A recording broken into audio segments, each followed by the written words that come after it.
Welcome back to my channel. Today we're going to be talking about Chanel's latest price increase. Follow Chanel, you probably would know that Chanel has done a lot of price increases lately. I feel like since the pandemic there has been like a price increase 4 times a year, like at minimum, sometimes a increase every single collection. So Chanel has 6 collections every year. That's their 6 major collections. You've got Cruise, and then you've got Fall Winter Act 1 and 2. You've got Métier d'Art, and then you have Spring Summer Act 1 and 2. Those are the major collections, and then they have a couple capsule collections like Coco Beach, Coco Niche.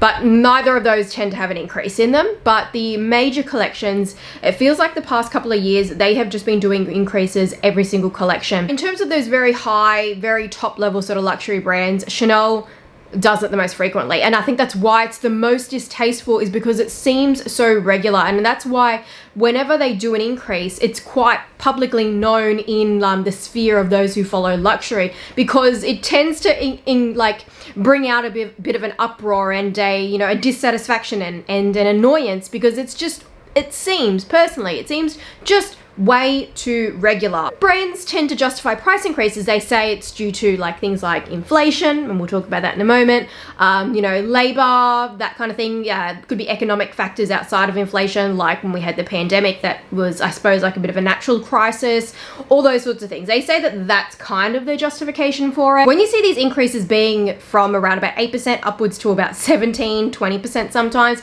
that's what I think there might have even been an instance in the past couple of years where it was more than 20%. They seem to do really large increases that just seem to be beyond justification. Like, it's hard to just justify inflation and materials and that kind of thing. They just seem to just go way out of the park with it. And I'm sure if you're watching this video, I feel like most people will agree with me. However, feel free to comment if you don't, but I just feel like Chanel takes it too far every single time.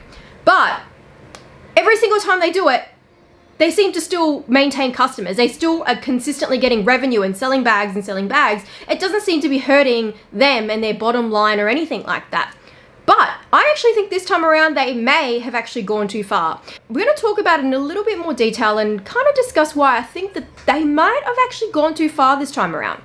Okay, so we're going to start off with, because I'm in Australia, I'm going to start off with the price increases in Australia, then we're going to do the US, and then we're going to do Europe. And then we're going to have a chat about why I think that they've gone too far. And we're going to talk a bit about inflation, which is quite an obvious thing at the moment in the economy, that the inflation is at the record high. I think that's what's really hurt people a lot, is the fact that we have inflation so high, and then Chanel has gone and done such a big price increase. Now, it's worth noting that the last price increase, at least for classic flaps as far as I know, was November of 2022. So yeah, that was their last increase on classic flaps.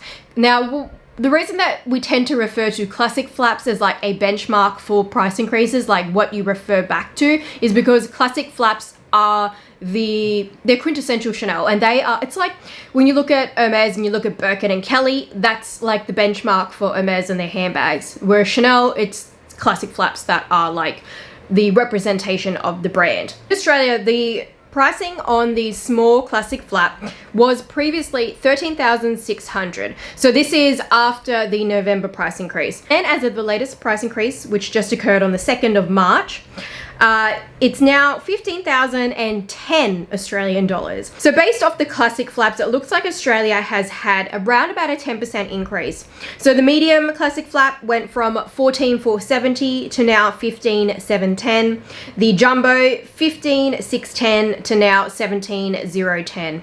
The maxi was 16,570, and whilst I don't have the price for the maxi, I would say it's probably gone up about 10%. And then the boy bag seems to be the same. So it was 8,770. It is now 9,310. The medium was 9,490, and now it's 10,290. And then the large was 9,980, and now it's 10,850. Now, the small classic flap has always been the one that sort of had my interest when it comes to Chanel. So I do have like an old screenshot of the pricing like years ago. So in June 2021, the small classic flap was $9,810. So we are now in 2023. That's 2 years less. We're at less than 2 years later, because it's not even June yet. So less than 2 years later, this small classic flap has gone up more than $5,000. That's like, because it's less than 2 years, that's not even a 2,500 increase each year. That's more than that. Like, we're not even at June yet. Who knows if it's going to go up again in June? Like, that's just how crazy Chanel is. They just do so many regular increases. Hermes did do a bit of a bigger increase this year, but compared to like when I bought my Birkin in 2019, I think now it's like I paid, I think it was around about 16,000 for it, low 16 if I'm not mistaken, or something like that. Yeah, I think it was around about that. It was just after the price increase, and it was actually a bigger one for Hermes. But the Birkin is still under $20,000. So the Birkin 30, which is the one back there, since I bought it in January 2019 and now we are at March 2023, that's 4 years later. It is not over $20,000 yet, the Birkin 30. So correct me if I'm wrong, but I'm pretty sure it's not over $20,000. I know they just did an increase and it wasn't big enough to set it over $20,000, but it's getting close. But that means that that's like less than a $5,000 difference, and that's 4 years down the line. Whereas Chanel, less than 2 years down the line, their small classic flap is more than a $5,000 jump. It just seemed like they're too regular, too often, and that's why you've got such a jump. Like if you were to do it on a graph, it's like the jump isn't like a gradual kind of thing. It's like a boom, boom, boom, boom, boom. It's like a very steep incline on price increases for Chanel. Now the mini square has gone up from 6,680 to 7,290. That works out to be again around about a 10% increase. The mini rectangular, which I remember when I bought mine, when I had the mini rectangular, I bought it for it was like 6,000 or something like that. Yeah, it was around about like low 6,000. In November, the last price was 7,000, and now it's 7,610. So that's more than $1,000 jump from what it was only like a year ago. The Chanel 19, the small one, was 9,090, and now it's 9,880. I'm just going to say that it looks like most of this is all like a 9 to 10% increase, just to save me from repeating myself over and over again. The top handle, the mini, was 7,640 and now it's 8,340. That's the rectangular with the little top handle. I love that one. And then the Coco handle was 7,970. Now it's 9,130. Wow, that is more than a 10% increase. So it was 7,970 and now it's 9,130. Let me calculate that. Wow, that's a 15% increase on the Coco handle. All right, so the Wok, the classic, has gone up from 4,750. It was, now it's 5,180. So that's 10%. The Chanel 22, which is the bag I love, it was 8,210, and I just did a video about this bag too. Now it's 8,910, so that's a 10% jump. And the medium was 8,610, and now it's 9,400. There is a bigger one of the Chanel 22, but I don't think anyone really gets that because it's like ginormous. Looks like Australia was hit with majority a 9.5. So it looks like Australia was hit with majority 9% to 10% increase, and then the Coco handle jumping up 14%, over 14%. I did see as well that shoes, small leather goods and jewelry has also gone up, but I don't have the comparative prices for that. But from what I've heard, around about like 10% increase, somewhere around that, could be up to 14%. So yeah, this is a pretty big increase in my opinion. I think that this is huge, even for Australia, which has a higher retail price. Now Chanel, they actually do price harmonization, and that's why with these increases, they're not just like across the board, like 14%, 10%, like across the world. It will vary because they do harmonization based on what the exchange rate is. So that will be dependent upon what the percent of the increase is going to be, because they do harmonize. But then they have an expectation on what they're kind of looking at getting as a percentage of increase. So sometimes people say, oh, it's because they, want to bring it in line with global pricing, but that's technically not correct because they have to up the price in order for it to be in line with global pricing, if you get what I'm saying. So it's like you have a benchmark, right? And let's say that they benchmark euro.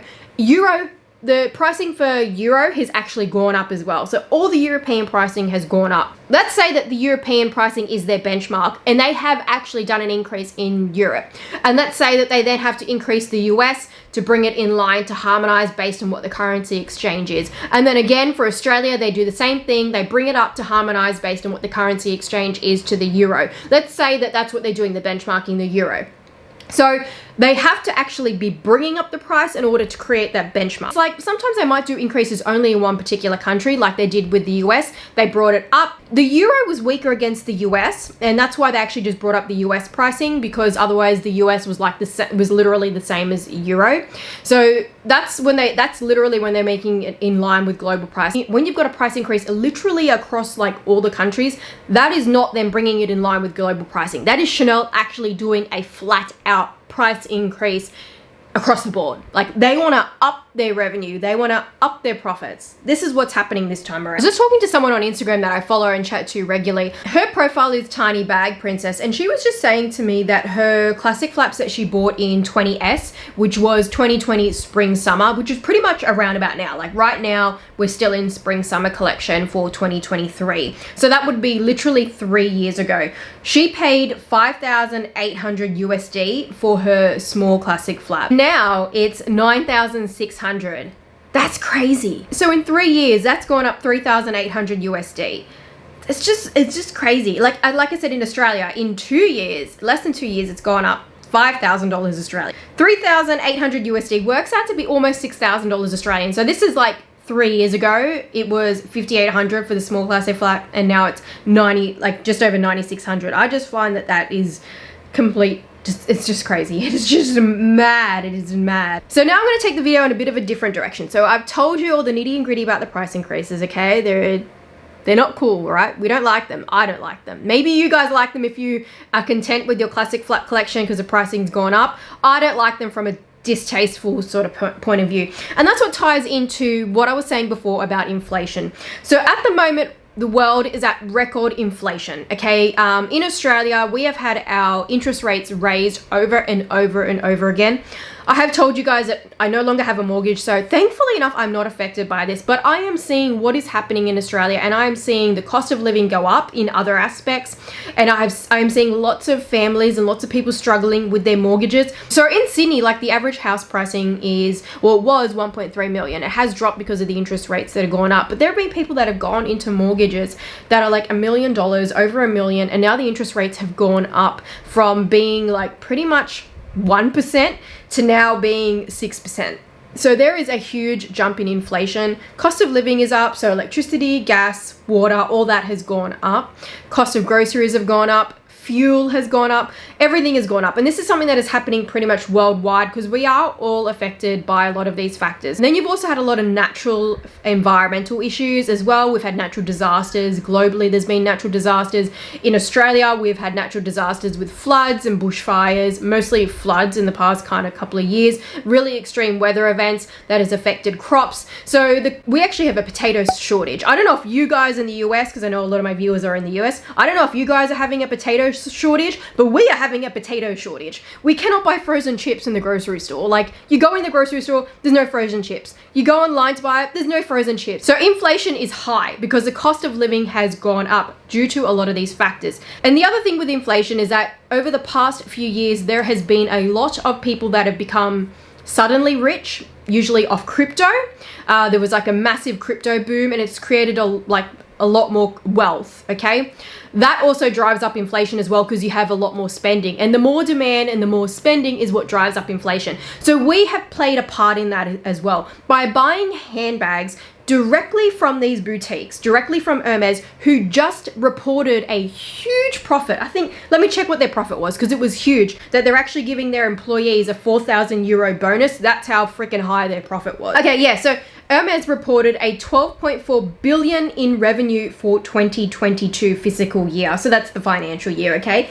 12.4 billion. Oh my God. I don't know what Chanel's profit was, but I'm sure that it was pretty darn high as well. So you have these luxury brands that have been making massive, huge profit. Wow, 12.4 billion. Yeah, massive, huge profits pretty much over the course of the pandemic. That is what ups inflation as well. Us spending money, spending all this money at the actual physical stores, increasing their net revenue, is also driving up inflation. It's not just the environmental factors. It is not just the global factors affected by war. It is not just that. It is also overspending. It is also the wealthy people that are being created by the crypto boom. People with very high savings accounts. In Australia, we have superannuation, which is like the fund that you have for your retirement. There are people with more than $300 million just in superannuation. So there are some very, very rich people in the world,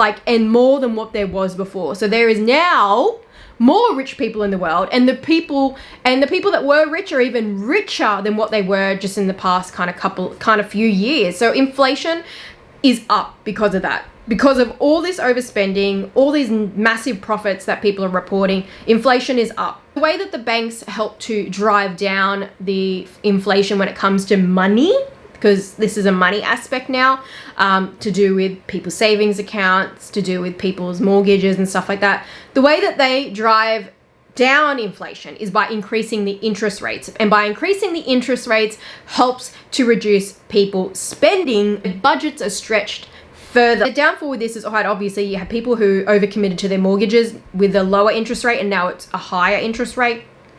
The middle class people and the lower income are going to be struggling as well because, like I said, they're quite given that the interest rates are higher. The rich, however, the very rich, the ways that they are only affected, they have pros where their savings accounts are going to get bigger because the interest rates actually go up for savings when the interest rates go up for, debt essentially. Now, I'm not very versed in financial world, so take all of this with a grain of salt. This is kind of giving you a bit of a layman's example sort of thing. I'm sure that there are a lot more YouTubers that do financial sort of discussions and economic sort of discussions and even studied economics. So yeah, I'm sure that that's, if you want to get more of that information, I'm sure that it's on YouTube, but I just wanted to kind of give you a bit of a general summary when it comes to inflation. And now how that ties back to Chanel, okay? So we know that we have actually played a part with the inflation going up because there has been a lot of luxury shopping over the past couple of years with the pandemic because we're not traveling, so we're spending all this money on luxury. So the reason I want to bring up about inflation is not just because we have played a part in it with giving these brands huge massive profits and huge revenues. Now the other thing is that it is and it isn't justifiable for them to do such a huge increase. The reasons that it is justifiable is that if they have truly been affected by inflation in terms of materials, that sort of thing, then maybe yes. Or if they've also decided to do an increase so they can increase the wages of their employees due to the cost of living, then that makes it justifiable. But I reckon that Chanel hasn't given a pay increase to their employees. I haven't heard of Chanel giving their employees a bonus or anything like that. I haven't heard of them doing a pay rise for their staff. So I kind of lean towards the fact of this increase is not justifiable, especially because they just done an increase in November last year, which is already when inflation was already up anyway. So I feel like this is not right. There's no justification for this. The other thing is that it is such poor timing for them to do such an increase if they don't genuinely have the justification to do so based on, inflation having affected them. I reckon that they don't have a justification for the increase other than pure greed and wanting more profits for themselves. However, you could look at it in another way where Chanel sees it as, if we increase the price by, let's just say, for example's sake, 10%, and we sell 10% less handbags, then we have still made the exact same profit that we were making before. We're not having to produce as much. We are having perhaps better quality control, maybe lower labor costs because we don't have to produce as much. So I've kind of explained this a little bit incorrectly, in a way. So if Chanel sells 10% less bags and their increase was 10%, they are at face value not going to be earning the same amount, and there's going to look like there is a revenue loss. However, as mentioned, there are going to be other factors that come into play in terms of their overhead costs. Labor is more than likely going to be less because they're going to be making less handbags, less materials, and all those additional overhead costs are actually going to be lower. So that little margin there of revenue loss is made up in other ways with their overheads now being reduced. Plus, I'm sure that Chanel doesn't actually think that they're going to have that much of a decrease, and they're probably thinking that they may only have an 8% decrease in sales, which means that they're very much better off in that situation. Now, the reason that this is actually potentially bad is that they're actually gambling with the possibilities of, will people only buy 10% less bags or 17% less bags from Chanel? Like, they're betting on the fact that they will get that perfect number of, if they've done a 10% increase, they'll only sell 10% less bags. So then the profit ends up being like they're still going to make more of a profit, like I explained. But if enough people are annoyed and do not feel that they are worth that price, then it could be less. They could actually sell 40% less bags than they were selling before. So they could have a 40% decrease in sales as opposed to an assumption of a 10% decrease in sales with only a 10% increase, or a 17% increase and only a 17% decrease in sales. If it goes down to like 40%, 50%, or even 30%, they are going to be losing money then based on their, you know, prior revenues. So they are still making a gamble here as to whether this is actually going to work out. Time will tell. My personal opinion is that I stopped shopping from the brand pretty much from the heart bag. You know, the Chanel heart bag that was 22S last year. I got that back in, like, I think it was June or something like that.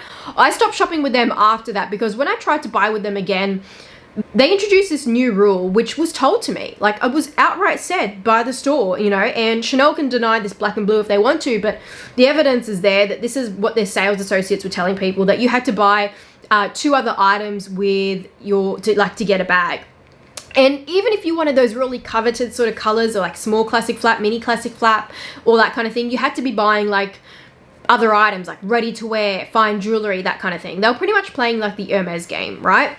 That is what started to happen after 22S, and that really put me off because I was like, you know what? To me, I don't think that Chanel is worth, I don't think any brand is really now is worth playing that game, but I just don't, it just put me off, right? I just feel like once they started to go down that road of making you buy other items just to get a bag, I was like, I don't do that anymore. I don't do that anymore. I quit that game with Hermes. I quit it. I ain't doing it with Chanel as well.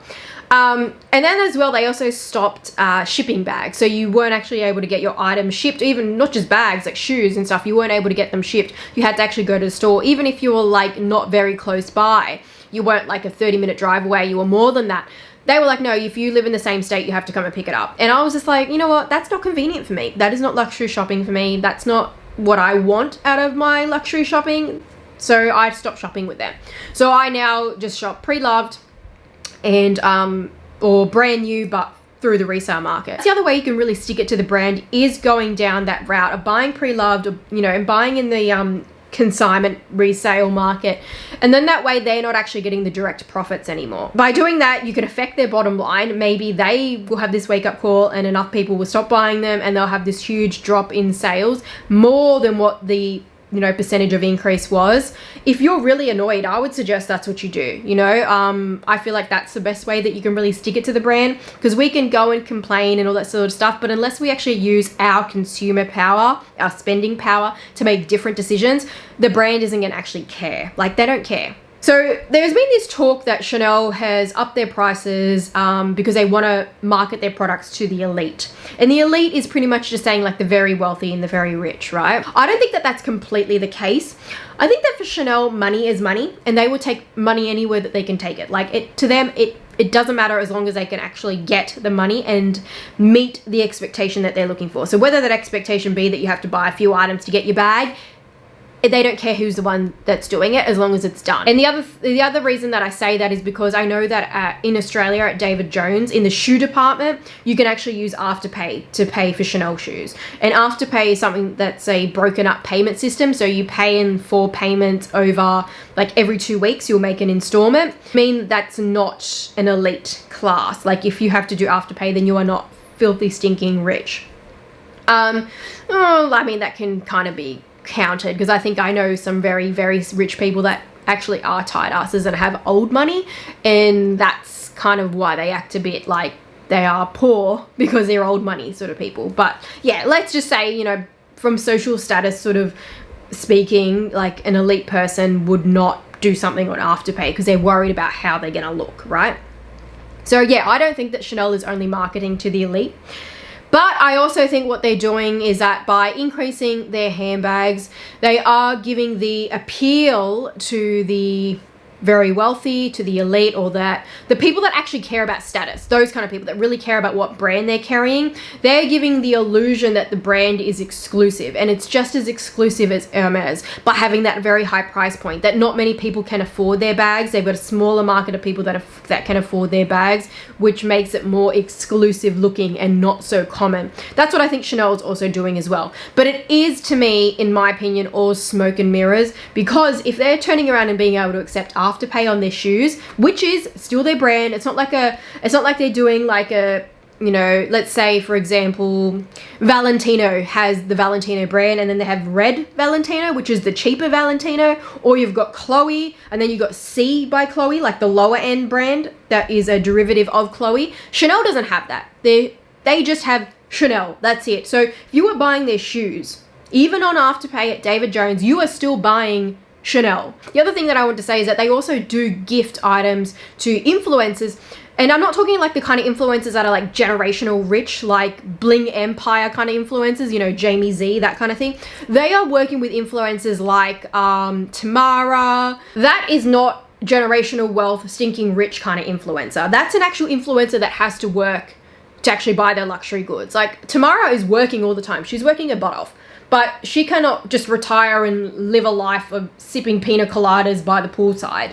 It's quite obvious that she still has to work in order to maintain her lifestyle. So that's not generational, stinking rich, daughter of Bill Gates kind of rich, okay? But by Chanel gifting items to them and using them for influencer marketing, they know very well that the kind of people that are following someone like Tamara would be a very broad range of people. So they might have some very high class elites following her, maybe, but they probably mostly have a lot of teenagers, young adults, and just adults like that are into luxury. So they would have more of like, compared to the elite, they would have more of like a middle to lower class sort of following. Someone like Tamara, using her as an example, because I can't think of the other names. It's like I know them, but I can't. It's like I can see the picture of the influencer, but I can't think of the name. So with Chanel using that kind of influencer and not generational wealth, kind of stinking, filthy rich, like I said, that means that they are marketing their products to the masses. They are not saying that they only want to sell to the elite. No. They are saying we want to sell to anyone that has money and is willing to spend the requirement that we want from you. That is it. That's it. End of story. There's no other further discussion to it. Yes, they want to give that smoke and mirrors kind of appearance to the elite to make it look like their products are more exclusive now by having such a high price point, by reducing the amount of people that can carry their bags. Yes, they are doing it, but they are still marketing their brand to the masses. End of story. There's nothing else to it. You might disagree with me. That's fine. You can put your comments down below. You're welcome to have a discussion with me about it. But I truly feel that that is their marketing strategy, to just play the smoke and mirrors to every single class. Okay, I'm gonna wrap up this video here, but I'm gonna start filming part 2, which is gonna be all the places that I have bought Chanel, places that I recommend, like places I've been buying from recently, how to kind of protect yourself with buying outside of the store. So I'm going to do a video detailing that, because I know you guys have really been asking me for it, and especially when I publish stuff on my stories, I had a lot of you DM me and ask me how to do this, how to buy outside of the store. So I'm going to start filming that right after this, but I want to know your thoughts down below. Let me know, are you still going to be buying Chanel from the store? Are you going to boycott Chanel altogether? Are you going to consider to buy pre-loved and in the resale market? What are you going to be doing? Let me know your thoughts. Do you find this increase really distasteful? Are you totally turned off? I want to know. Let's get a conversation happening. Let's talk in the comments, and stay tuned for part 2. If you like this video, give it a thumbs up, and I'll see you guys in the next one. Bye.